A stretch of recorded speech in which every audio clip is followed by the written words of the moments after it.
Hello students, आपका chemical kinetics का lesson चल रहा है।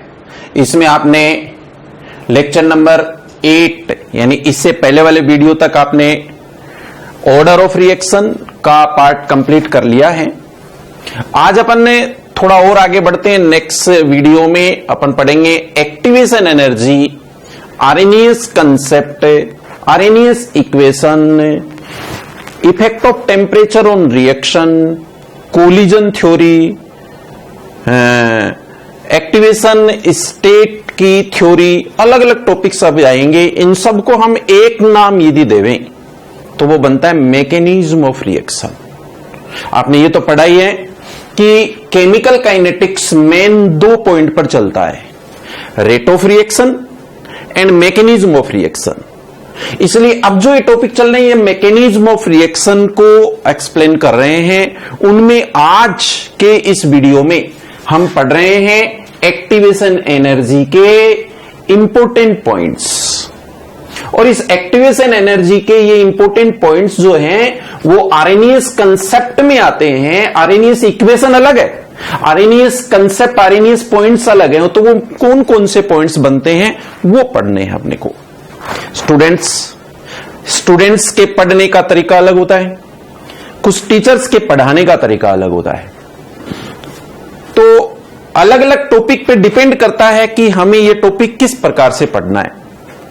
मैं इस टॉपिक के बिहाफ पे आपको डेली लाइफ में भी जो कुछ बातें होती हैं वो याद रखनी चाहिए, वो इससे कनेक्ट होती हैं, इसलिए जल्दी तैयार हो जाएगा। आप स्लो पॉइंट टू पॉइंट धीरे धीरे इनको याद करिए, सीखिए। देखिए, मान लेते हैं कि आप सभी क्लास के जितने भी स्टूडेंट्स हैं वो सभी अपने आप में एक बार रिएक्टेंट हैं। अपने आप को रिएक्टेंट मान लो, और रिएक्टेंट अभी रिएक्शन कर रहा है, मतलब मेहनत कर रहे हैं, प्रोडक्ट में कन्वर्ट होना चाहते हैं, अगली क्लास में जाना चाहते हैं। तो आप सभी रिएक्टेंट जो हैं इनके बारे में फर्स्ट पॉइंट बता रहा हूं, यह लीजिए कि आप सबका पोटेंशियल बराबर नहीं है, आप सबकी पावर बराबर नहीं है। क्यों नहीं है? कि जैसे मान लो 10th में किसी स्टूडेंट के 70% मार्क्स आए, किसी के 90 हैं, किसी के 94 हैं, किसी के 80 हैं। आप खुद देखिए कि क्लास में जितने स्टूडेंट हैं इन सब का पोटेंशियल बराबर है क्या? नहीं है। तो बोलिए क्लास का एवरेज कैसे निकालेंगे? एवरेज ऐसे निकालेंगे, सभी स्टूडेंट्स की परसेंटेज को अपन जोड़ लेंगे और जितने नंबर ऑफ स्टूडेंट्स है उससे डिवाइड कर देंगे, उससे क्लास का क्या आ जाएगा? एवरेज आ जाएगा।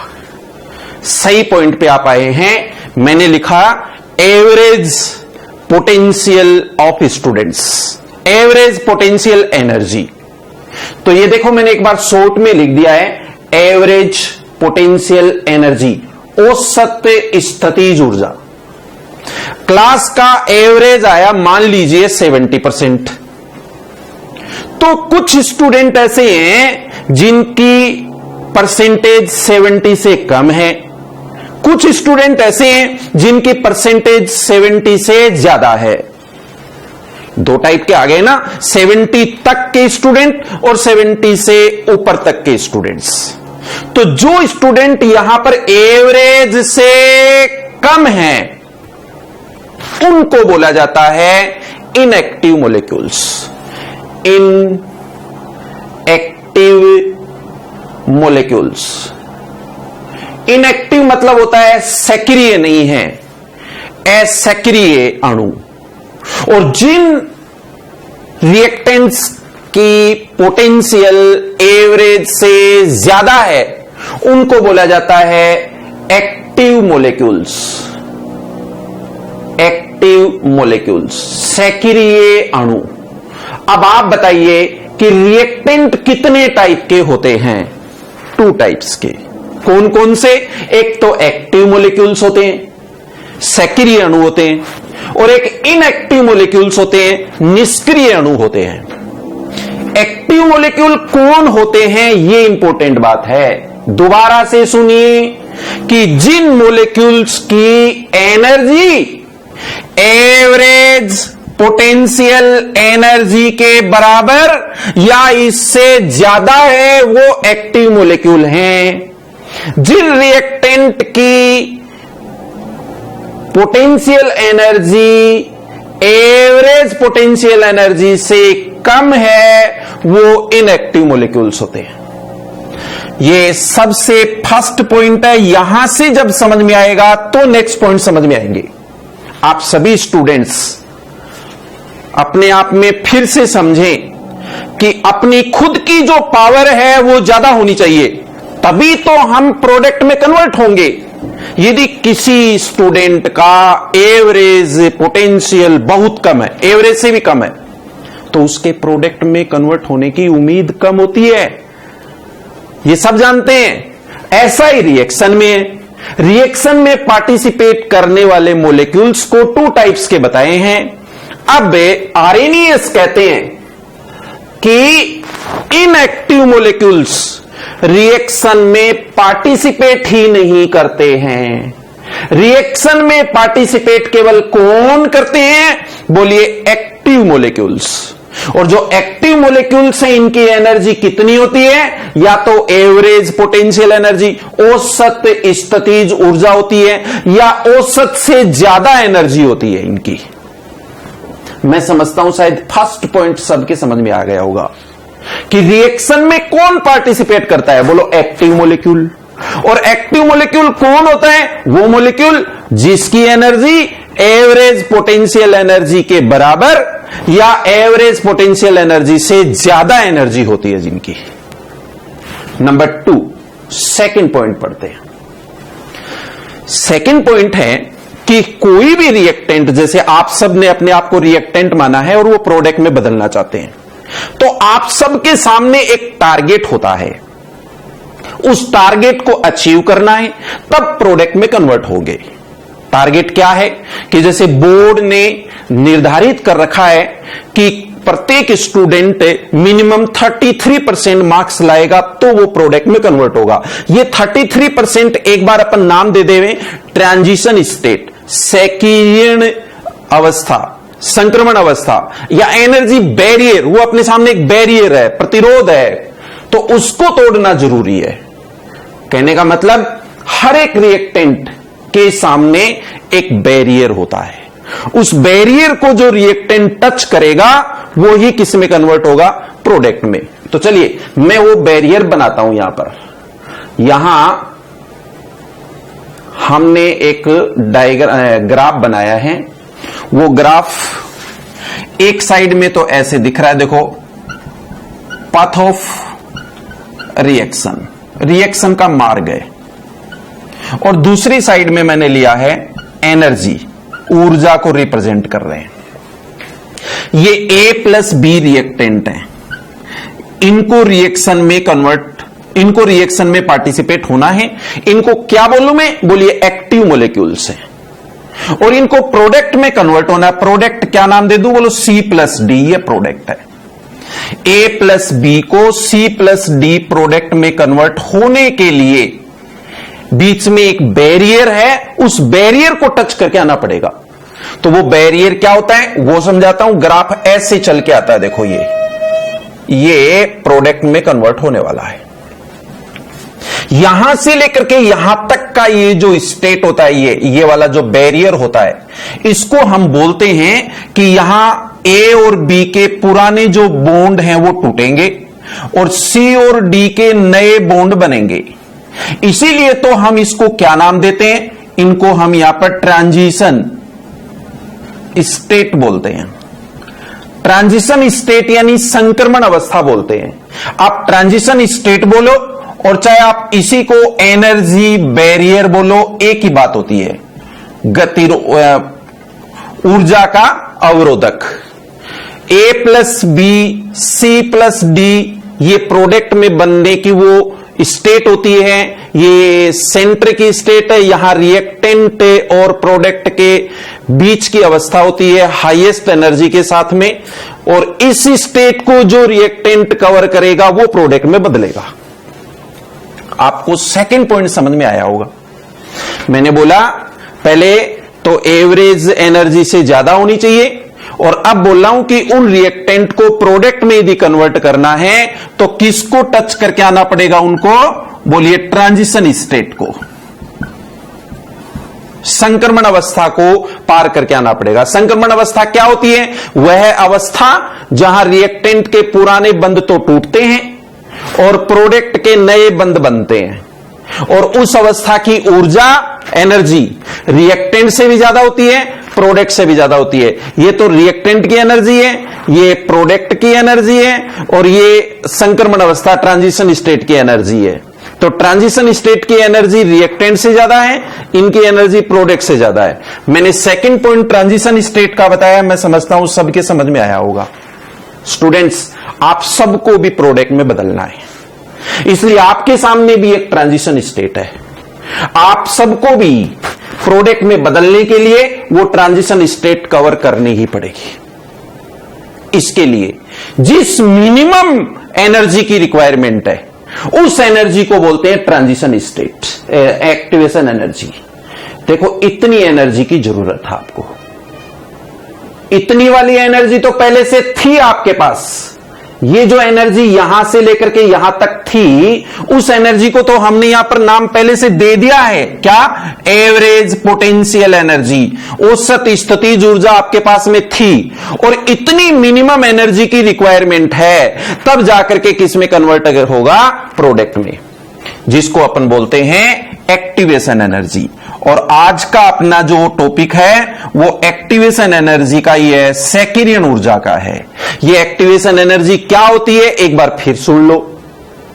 The minimum required energy for the convert into products. इस रिएक्टेंट को प्रोडक्ट में कन्वर्ट होने के लिए मिनिमम रिक्वायर्ड एनर्जी कितनी है, कम से कम कितनी ऊर्जा की आवश्यकता है, उसको बोलते हैं एक्टिवेशन एनर्जी। एक्टिव मॉलिक्यूल्स के द्वारा बनाई गई वह मिनिमम एनर्जी जो प्रोडक्ट में कन्वर्ट होने के लिए आवश्यक है। आपको यहां 3 पॉइंट तक मैंने प्रिपेयर करवाए, ये मेन पॉइंट चल रहे हैं। एक्टिवेशन एनर्जी और आरएमएस प्रिंसिपल को समझने के लिए नेक्स्ट पॉइंट शुरू करते हैं। यहां जो आप एक ग्राफ देख रहे हैं, इसमें प्रोडक्ट तक कन्वर्ट होने के लिए, ट्रांजिशन स्टेट तक जाने के लिए 2 टाइप की एनर्जी आप देख रहे हैं। Activation energy, average potential energy of reactant, and activation energy of reactant. EA से रिप्रेजेंट कर देता हूं। ये EA को ब्रैकेट में कन्वर्ट करके मैंने यहां पर लिख दिया R यानी reactant, activation energy of reactant. Okay, और यहां से यहां तक की ये जो एनर्जी है उसको भी मैंने एक्टिवेशन एनर्जी बोला है, बट उसके लिए मैंने ब्रैकेट के बाहर लिखा है P मींस प्रोडक्ट्स। तो बोलिए एक्टिवेशन एनर्जी ऑफ प्रोडक्ट्स। ये जो activation energy of reactant and activation energy of product में जो एनर्जी का डिफरेंस है उसको एक डॉटेड लाइन से दिखाया है। इस डॉटेड लाइन की एनर्जी गैप को बोलिए डेल्टा H। ये डेल्टा H जो है ये डिफरेंस दिखा रहा है किस किस में? Activation energy of reactant and activation energy of product में। आपको 4th पॉइंट में लेके चलता हूं, उसको सीखिए। कई बार क्या होता है कि रिएक्टेंट प्रोडक्ट में कन्वर्ट नहीं होता आसानी से। क्यों नहीं होता है? उसके लिए इस ग्राफ को यहां पर साथ में और पढ़िए। ये मैंने एक ग्राफ और बनाया है,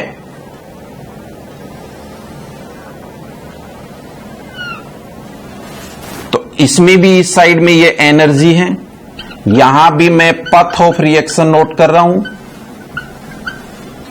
A प्लस बी की ये एवरेज एनर्जी है, वो ही ट्रांजिशन स्टेट अपने को कवर करवाना है और प्रोडक्ट में कन्वर्ट करना है। लेकिन अब इन दोनों ग्राफ में एक डिफरेंस है। डिफरेंस ये है कि A प्लस बी यहां पर ज्यादा है, यहां A प्लस बी की एनर्जी कम है। इसलिए एक्टिवेशन एनर्जी ऑफ रिएक्टेंट देखिए ये ज्यादा है, कहने का मतलब यह हुआ कि जब रिएक्टेंट की एक्टिवेशन एनर्जी कम होती है तो उसके लिए ट्रांजिशन स्टेट बहुत दूर होता है। ये जो ट्रांजिशन स्टेट है ये बहुत ज्यादा दूर है, ये आसानी से कवर नहीं कर पाएंगे। बोलो ट्रांजिशन स्टेट किसके नजदीक होता है? ट्रांजिशन स्टेट तब नजदीक होता है जब रिएक्टेंट की एवरेज पोटेंशियल एनर्जी ज्यादा होती है। तो आप खुद देखिए कि टेम्परेचर किसको देना पड़ेगा। टेम्परेचर इनको देने की जरूरत नहीं है, टेम्परेचर ये चाहते हैं। क्यों? उसका रीजन है, देखिए कि यहां पर डेल्टा एच की वैल्यू, इस ग्राफ में डेल्टा एच की वैल्यू नेगेटिव आ रही है। नेगेटिव क्यों आ रही है? ये तो कम है और ये ज्यादा है, इसलिए नेगेटिव है। और नेगेटिव जब आती है तो उस रिएक्शन को क्या बोला जाता है? एक्सोथर्मिक, ऊष्माक्षेपी बोलते हैं। इस रिएक्शन के लिए टेम्परेचर की रिक्वायरमेंट नहीं है। बट इसमें हम जब ये डेल्टा एच की वैल्यू कैलकुलेट करेंगे तो वो वैल्यू कैसी आएगी? पॉजिटिव। और जब डेल्टा एच की वैल्यू पॉजिटिव होती है तब रिएक्शन कैसी होती है बताना? Exothermic, sorry endothermic. Endothermic reaction में हमेशा टेम्परेचर की रिक्वायरमेंट है। तो मैंने बोला कि टेम्परेचर की रिक्वायरमेंट कब होती है? मैं बोलूंगा कि टेम्परेचर की रिक्वायरमेंट एक्सोथर्मिक में नहीं होती है, एंडोथर्मिक रिएक्शन में टेम्परेचर की रिक्वायरमेंट होती है। ताप देना पड़ता है इस अभिक्रिया को। क्यों? इसलिए कि इस रिएक्शन में A प्लस बी यानी रिएक्टेंट की पोटेंशियल कम है। और जब रिएक्टेंट का पोटेंशियल कम है तो वो प्रोडक्ट में आसानी से कन्वर्ट नहीं होता है। उसको प्रोडक्ट में कन्वर्ट करवाने के लिए टेम्परेचर देना पड़ता है।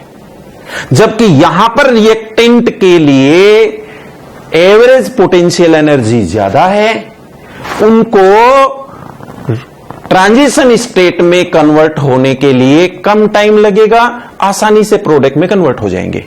ऐसे नहीं समझ में आता है तो मैं एक दूसरे एग्जांपल से इस बात को समझाता हूं। स्टूडेंट्स इस बात को अदरवाइज नहीं ले, नाराज नहीं हो, आप और हम एक ही है। एग्जाम्पल कैसा भी हो उससे अपने को समझना होता है। क्लास में कई बार टीचर किसी स्टूडेंट को पनिशमेंट दे देता है, उसकी पिटाई कर देता है। तो आप ध्यान दो टीचर कौन से स्टूडेंट को पनिशमेंट देता है?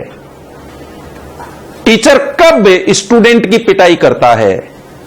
तब करता है जब स्टूडेंट आसानी से प्रोडक्ट में कन्वर्ट नहीं हो रहा है।